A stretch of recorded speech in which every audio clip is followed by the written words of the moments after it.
Geraha Adiswara, Jalan Raya Pati Kudus, kilometer 3. Inilah 101 FM. Radio Pas Kota Pati.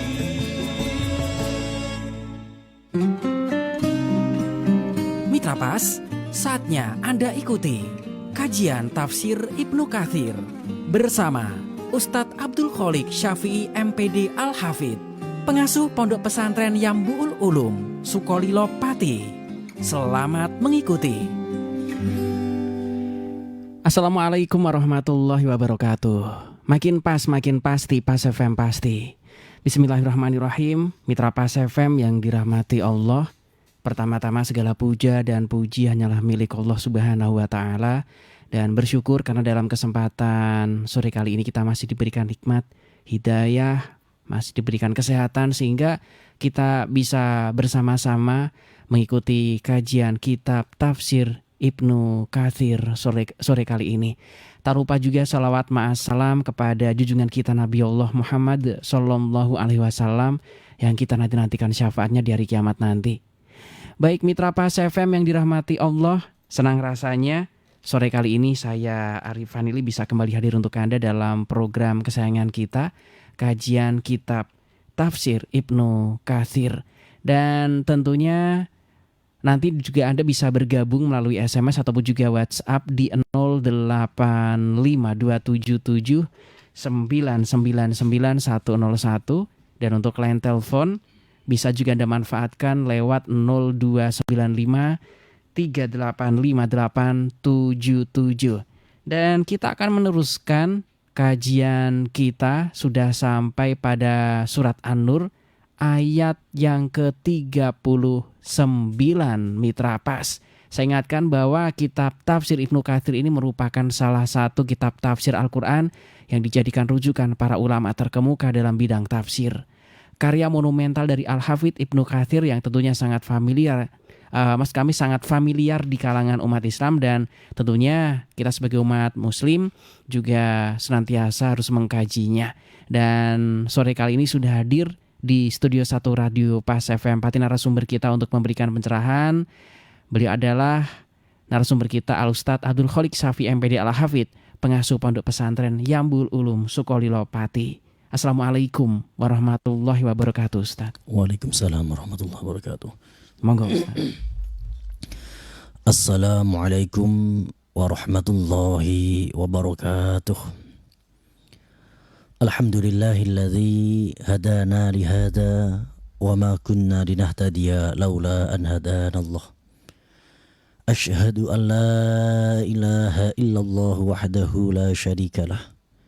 Wa ashhadu anna Muhammadan abduhu wa rasuluh. Allahumma fasalli wa sallim wa barik ala Sayyidina wa maulana Muhammadin wa ala alihi wa sahbihi ajma'in. Subhanaka la ilma lana illa ma 'allamtana innaka antal alimul hakim. Wa tub alaina ya maulana innaka antat tawwabur rahim. Rabbi shrah li sadri wa yassir li amri wahlul 'uqdatam min lisani yafqahu qawli. Amin. Amma ba'd. Mitra Pas FM dimanapun Anda berada yang dirahmati Allah, dan kepada sahabat saya Mas Ari yang selalu setia menemani kajian tafsir Ibnu Katsir yang saya hormati, dan kita berharap berdoa kepada Allah semoga apa yang telah kita perjuangkan dalam rangka li'ila'i kalimatillah semoga Allah meridhoinya dan menganugerahkan kebaikannya dan keberkahannya kepada kita semua. Amin. Baiklah, kita lanjutkan kajian kita tafsir Ibnu Katsir surah An-Nur ayat ke-39. A'udzu billahi minasy syaithanir rajim. Bismillahirrahmanirrahim. Walladzina kafaru a'maluhum kasarabin biqi'atin yasbuhu ad-dam'anu ma'a حتى إذا جاءه لم يجده شيئا ووجد الله عنده فوفاه حسابه والله سريع الحساب أو كظلمات في بحر اللجي يغشاه موج من فوقه سحاب ظلمات بعضها فوق بعض idza akhraja yadahu lam yakad yaraha wa man lam yaj'alillahu lahu nuran fama lahu min nur. Alam tara anna Allah yusabbihu lahu ma fis samawati wal ardi wat tayru saffat kullun qad alima salatahu wa tasbihah wallahu alimun bima yaf'alun walillahi mulkus samawati wal ard wa ila Allahil masir. Bismillahirrahmanirrahim. Waladina lan wong akeh kafaru kang padha kafir kabeh. Akmaluhum utawi pira-pira ngamale alladzina kafaru iku kasarobim lirkadiyo fata morgana biki atin kelawan tanah kang datar yahsabuhu nyongko ing sarob sapa adum anu wong kang kehausan ma'an ing banyu hatta idza ja'ahu sehingga nalikane teka sapa adum an ing sarobin lam yajidhu mongko ora nemuaken ing sarobin syai'an ing suwiji-wiji wa wajadalan nemu Allah Gusti Allah ing dahu ing sandinge iku fawafahu nepati hisabahu ing hisabe wallahu hali utawi Allah iku sadiul hisabi zat kang cepet oleh ngisab. Ayat ini adalah sebuah perumpamaan amal orang-orang kafir. Orang kafir adalah orang yang belum mengucapkan kalimat la ilaha illallah atau belum mengakui asyhadu an la ilaha illallah asyhadu anna muhammadar rasulullah. Maka amal apapun yang ia kerjakan, amal kebaikan apapun tidak dinilai kebaikannya di sisi Allah Subhanahu wa taala. Ini berkaitan atau asbabun nuzulnya adalah seorang tokoh kafir Quraisy yang bernama Utbah bin Rabi'ah. Utbah bin Rabi'ah ini tokoh Quraisy yang sangat terkenal dermawan. Suka memberikan jamuan pada jemaah haji, suka menolong orang, tetapi dia bukan orang yang beriman. Maka amalnya sebaik apapun karena belum ada legalitas la ilaha illallah, maka amalnya diupamakan sebagaimana fata morgana. Sebagaimana orang yang berada di padang pasir yang luas, kemudian melihat tanah datar karena panasnya matahari, seakan-akan di sana ada mata air, tetapi ketika ia sampai di tempat itu ternyata hanya fata morgana. Orang-orang kafir yang tidak mengucapkan la ilaha illallah, ia berbuat baik, ia berbuat amal yang banyak sekali sehingga ia mengira bahwa amal kebaikannya ini nanti bisa menyelamatkannya di hari kebangkitan. Tapi ternyata itu hanya fata morgana. Karena sebaik apapun perilakunya, kalau belum ada la ilaha illallah, belum direken ya, belum diakui kebaikannya di sisi Allah Subhanahu wa taala. Maka ini pentingnya kalimat la ilaha illallah. Dalam ayat lain, qul lil ladzina kafaru iyantahu yufar lahum ma qad salaf. Katakan wahai Muhammad kepada orang-orang kafir, jika ia mau berhenti dari kekafirannya, artinya mengucapkan la ilaha illallah, yufar lahum ma qad salaf, akan diampuni semua dosa-dosanya. Fawafahu hisabahu wallahu sadiul hisab. Nanti ia menemukan Allah bersiap untuk memberikan azab kepadanya. Au kadulumatin fi bahril lujji yashahu mawjum min fawqi sahab. Kemudian perumpamaan yang kedua adalah kesesatan dari orang-orang kafir. Jadi perumpamaan yang pertama itu amal baiknya saja seperti fata morgana, tidak ada manfaatnya bagi dia. Kemudian contoh yang kedua adalah kesesatannya. Tentu kesesatan yang paling sesat adalah bertuhan kepada selain Allah. Maka saya ingat sekali ya, syair dari Sayyidina Ali, kafani izan antakuna li robban. Saya, kata Ali, sudah cukup merasa mulia karena mempunyai engkau wahai Allah sebagai Tuhan. Betapa sedihnya, betapa hinanya ketika kita bertuhan kepada selain Allah. Betapa hinanya ketika kita menyembah patung, menyembah berhala. Betapa hinanya kita menyembah sesuatu yang bagian dari manusia, kemudian kita jadikan Tuhan. Misalkan betapa hinanya kita menyembah Fir'aun, menuhankan Fir'aun, yang Fir'aun itu juga manusia yang lahirnya di bumi. Maka kafani izan antakuna li robban. Kita cukup mulia karena kita menuhankan Allah. Yang Allah ini mensifati dirinya alladzi khalaqas samawati wal ar, yang telah menciptakan langit dan bumi. Allah yang sebagaimana dalam kitab Aqidatul Awam yang mempunyai sifat wujud, qidam, baqa, mukhalafatul hawadisi, qiyamu binafsi, wahdaniyah, qadrat, iradat, ilmu hayat, sama basar, kalam, qadirun, muridun, aliman, hayyan, sami'an, basir, mutakaliman.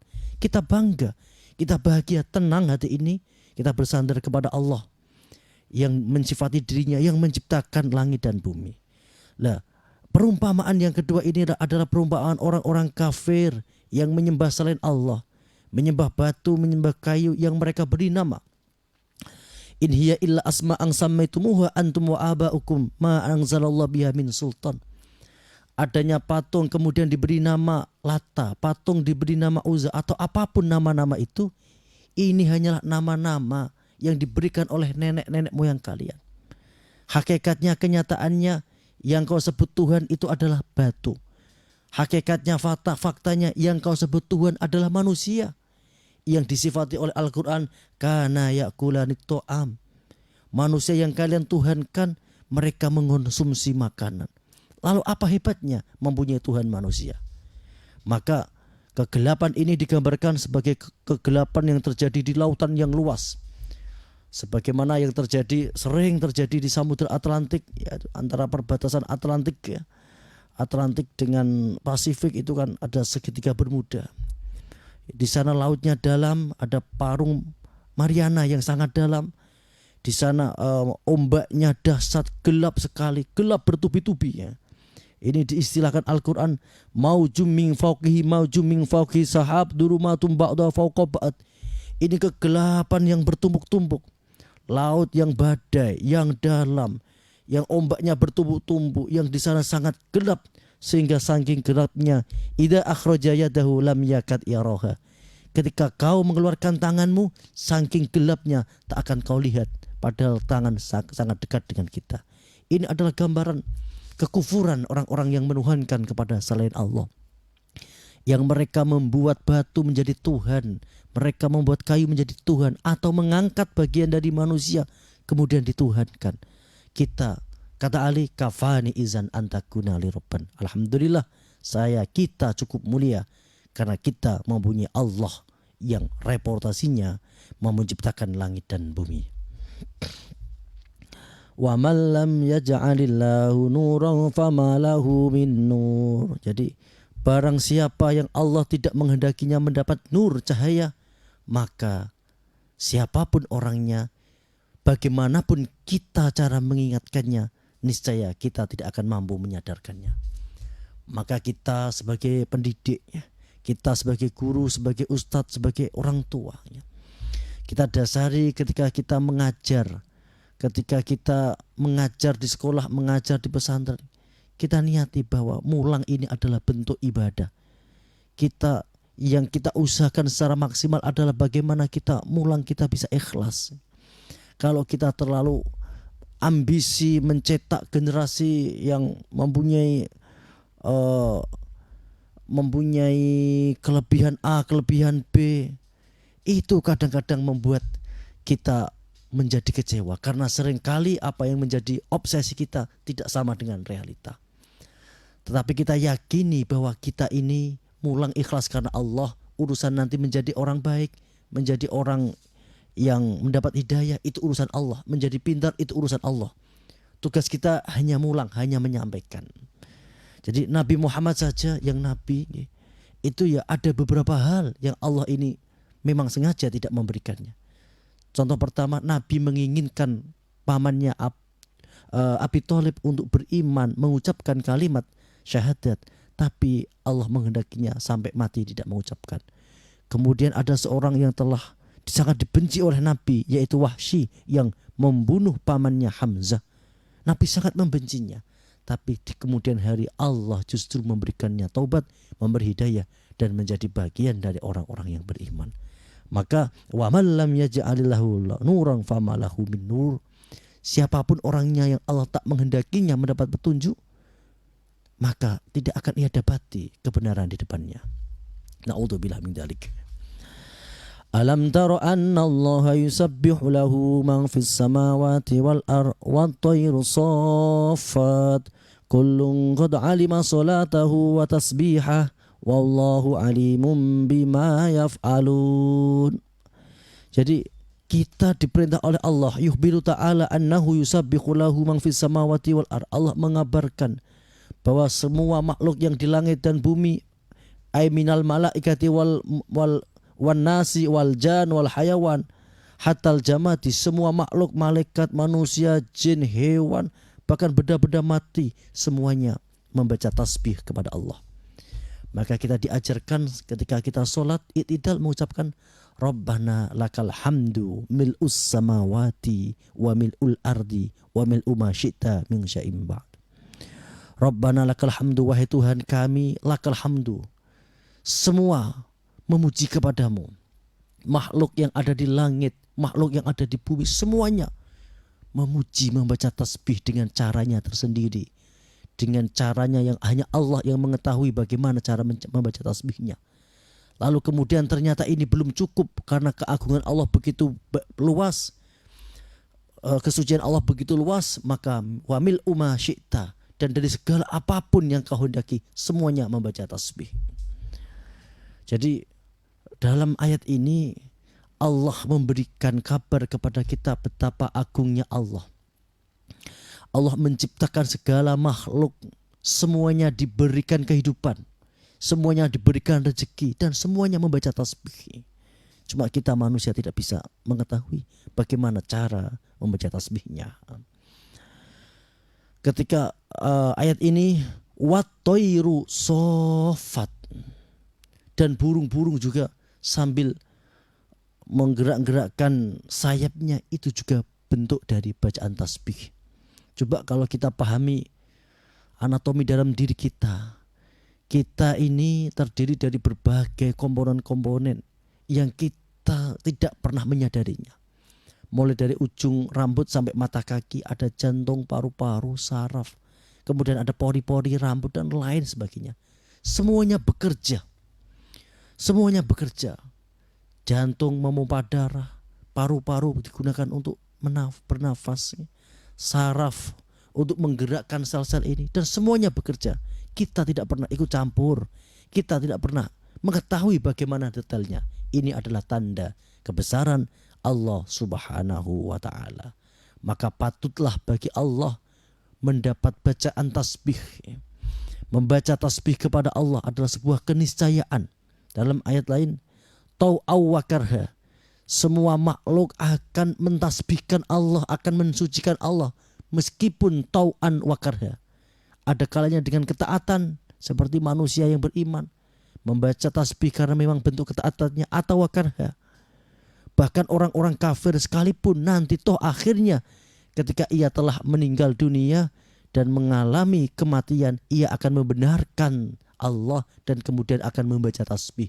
Cuma terlambat bacaan tasbihnya. Sebagaimana dalam hadis diterangkan, wan nasu niyamun wa idamat tu intabahu. Semua manusia ketika hidup itu bagikan orang yang tertidur. Nanti ketika telah mati ia akan terbangun. Setelah terbangun baru tahu mana yang penting, mana yang tidak penting. Ternyata semua yang penting di dunia ini hanya Allah. Yang penting semua di dunia ini adalah bersujud kepada Allah. Kalla saufa ta'lamun summa kalla saufa ta'lamun kalla law ta'lamuna ilmal yakin la tarawunal jahim summa la tarawunaha ainal yakin. Semuanya akan melihat kebenaran al-haq, apapun tentang Allah semuanya benar akan dilihat, meskipun toh oleh orang kafir. Semuanya nanti akan membenarkan dan bertasbih kepada Allah. Meskipun bagi orang kafir membaca tasbihnya membenarkan keagungan Allah terlambat, yaitu setelah kematian. Ternyata setelah mati baru sadar yang penting bukan harta, yang penting bukan jabatan, tapi yang penting adalah kenangan-kenangan indah kita, adalah sujud-sujud kecil kita, ruku-ruku kita. Nah ini Wallahu alimum bima yaf'alun. Allah Maha mengetahui semuanya yang ada di pergerakan makhluk ini, semua dipantau oleh Allah, diketahui oleh Allah, tidak ada satupun yang luput dari pandangannya. Walillahi mulku samawati wal ar wa ilallahil masir. Jadi hanya milik Allah mulku samawat. Nanti ketika hari kiamat, semua manusia binasa semua, bahkan malaikat satu pun tak ada. Ketika itu Allah mengundang-undang, wahai raja-raja mana yang dulu di dunia angkara murka, wahai penguasa-penguasa mana yang dulu berbuat dolim seenaknya ketika di dunia, tunjukkan di mana kalian. Semuanya tidak ada satupun, yang ada hanya Allah Subhanahu wa taala. Ini adalah maksud dari walillahi mulkus samawati wal ar. Semua kerajaan dunia, kerajaan langit, hakikatnya milik Allah Subhanahu wa taala. Wa ilallahil masir, dan semuanya akan dikembalikan kepada Allah untuk dimintai pertanggungjawaban. Demikian penjelasan ayat 39 sampai ayat 42. Selanjutnya kita sambung kepada dialog interaktif. Monggo Mas Ari. Baik, Mitra Pas, untuk Anda yang sore kali ini ingin bergabung, Anda bisa masuk melalui WhatsApp di 085277999101. Dan untuk line telepon juga bisa Anda manfaatkan lewat 0295308377. Yang sudah bergabung, saya coba terima satu persatu penelpon yang masuk. Assalamualaikum Pak FM Pati. Waalaikumsalam Mas Ari. Oke, Mas Udin sepertinya. Dari Mas Udin di Juwana. Oke, monggo. Ya, ini mau menanyakan sedikit Pak Ustadz ya. Bahwa tadi dikatakan bahwa ketika hari kiamat itu semuanya musnah, termasuk para malaikat dan segalanya. Tapi saya pernah mendengar satu kajian bahwa ada beberapa makhluk Allah yang tidak hancur ketika hari kiamat. Misalnya seperti aras, kemudian arwah manusia, kemudian juga tulang ekor kita. Nah ini bagaimana yang benar itu Pak Ustadz? Apakah memang semuanya hancur atau ada beberapa yang sengaja disisakan oleh Allah untuk abadi gitu Pak Ustadz? Mohon penjelasannya. Terima kasih. Assalamualaikum. Waalaikumsalam warahmatullahi wabarakatuh. Mohon pencerahannya tentang pemusnahan ini. Ini musnah segalanya musnah atau musnah baru nanti diadakan kembali atau dibangkitkan kembali? Mohon pencerahannya Ustadz, monggo. Jadi yauma yunfakhu fis suri nafkhatu wahidah, ada beberapa tiupan dari malaikat Israel. Tiupan pertama itu menghancurkan semuanya hancur. Dan semuanya hancur, yang tersisa itu hanya 4, yaitu Jibril, Mikael, Israfil. Kemudian Allah memerintahkan Israel, apakah semuanya sudah tugasmu sudah selesai? Sudah, semuanya sudah meninggal. Lalu kenapa masih ada teman-temanmu? Loh, mereka semua juga harus mati. Iya. Kullu syai'in halikun ila wajhih, semuanya harus rusak. Kemudian Jibril, Mikael, Israfil ini semuanya dimatikan. Kemudian ditanya oleh Allah, apakah sudah selesai? Sudah. Betul? Betul. Coba kau koreksi. Apakah juga diriku juga harus mati? Iya. Akhirnya Israel mencabut nyawanya sendiri dan ia berteriak karena saking sakitnya. Sakitnya cabutnya nyawa. Kemudian di saat itulah Allah tadi yang saya ceritakan. Wahai mana raja-raja, mana dulu penguasa yang dulu angkara murka, di mana kalian sekarang? Ini artinya semua nanti akan binasa, akan hancur, dan kemudian nanti Allah menghidupkan kembali Israfil, terus kemudian meniup kembali, manusia nanti akan keluar sebagaimana jamur di saat seperti ini ya, ketika baru hujan itu banyak keluarnya. Terus mengenai tadi ada beberapa hal yang tidak bisa rusak, yaitu tentu iya. Jadi pemahaman itu kan harus komprehensif, harus lengkap ya. Jadi memang ada tulang ekor itu yang memang tidak dirusak oleh Allah, tapi ini kan bukan dalam hal sebuah makhluk hidup seperti kita kan. Terus ada arsh, itu juga tidak rusak. Jadi ini nanti tulang ekor ini akan dibangkitkan kembali menjadi seperti jamur. Kemudian ketiupan yang terakhir, semua roh akan mencari raganya sendiri. Manusia dibangkitkan kembali, termasuk para malaikat yang tadi, lalu dimintai pertanggungjawaban oleh Allah Subhanahu wa taala. Demikian Ustaz. Baik. Silakan untuk Anda Mitra Pas yang ingin bergabung, Anda bisa masuk melalui WhatsApp di 085277999101. Kemudian line telepon juga bisa Anda manfaatkan lewat 0295 0813858877 yang sudah bergabung melalui WhatsApp. Assalamualaikum warahmatullahi wabarakatuh Ustadz. Waalaikumsalam warahmatullahi wabarakatuh. Dari Aldi yang ada di Pati Kidul menanyakan tentang Ustadz, sekarang ini rame di media sosial, ada yang pro Palestina, ada yang pro Israel, tentunya dengan pemahaman masing-masing, dan kebanyakan memang ada latar belakang agama juga. Yang coba saya tanyakan adalah apakah ada keterangan, karena beberapa informasi yang saya dapatkan yang masih sepotong-sepotong ini kan hanya menceritakan ada dua kubu. Kubunya Dajjal, dan di sana ada tim dari Bani Israel, katakanlah seperti itu. Kemudian ada timnya Muslim. Lah kemudian orang-orang seperti yang ada di Indonesia, Amerika, Rusia, ini apakah ada penjelasan-penjelasan atau juga sekelumit-sekelumit tentang hal tersebut yang diceritakan dalam Al-Quran? Mohon penjelasannya Ustadz, tentang bom atom juga dan sebagainya. Panjang dan lebar. Begini, singkat saja. Jadi sejarah panjang Bani Israel itu tentu dimulai dari seorang anak Nabi Ishak. Jadi Ibrahim mempunyai putra Ishak, Ishak mempunyai putra Yakub.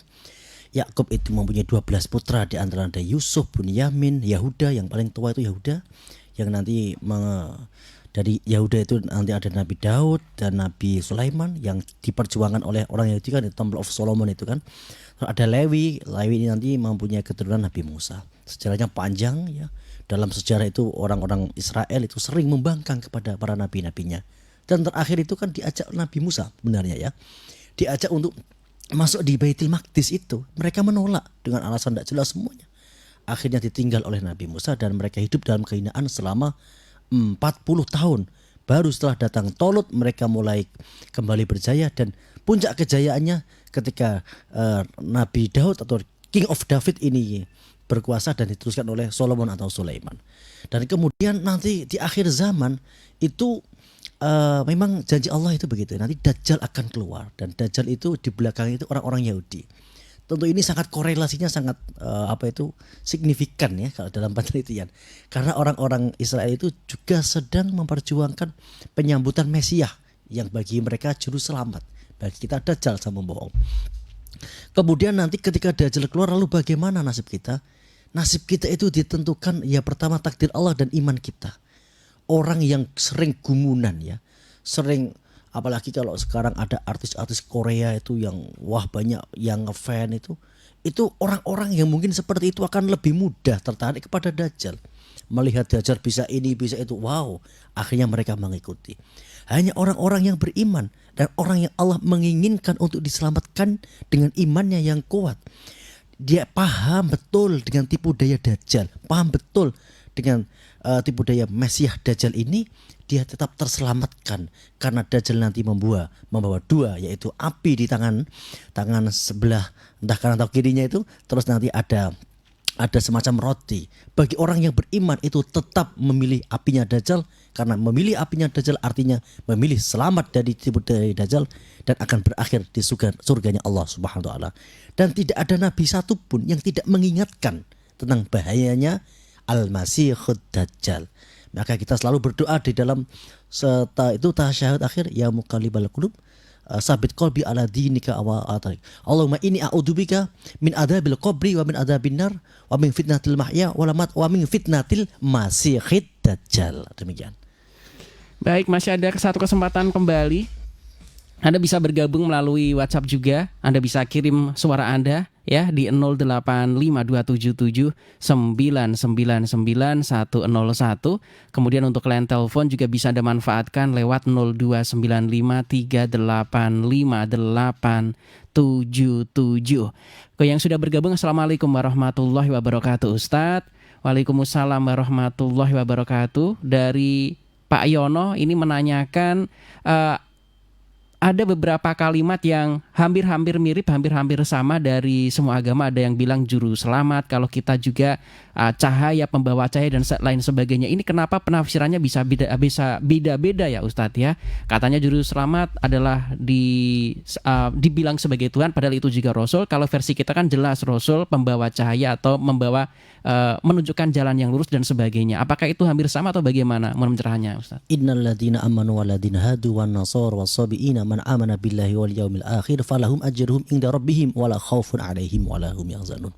Jadi sesungguhnya orang yang beriman ya, meskipun ini dari orang Yahudi, artinya Yahudi ini bukan naisme sebuah kelompok negara, tapi Yahudi dari keturunan Yahuda bin Yakub atau dari keturunan Israel Jakub itu yang masih solih ya Ustaz? Iya, ya ini kan membahas siapapun mereka dari keturunan manapun, meskipun keturunan Yakub, kalau mau iman dan beramal soleh, maka falahum ajrum inda rabbihim. Ya, penyelamatnya itu, penyelamatnya adalah amanu wa amilus solihat, beriman dan kemudian beramal soleh.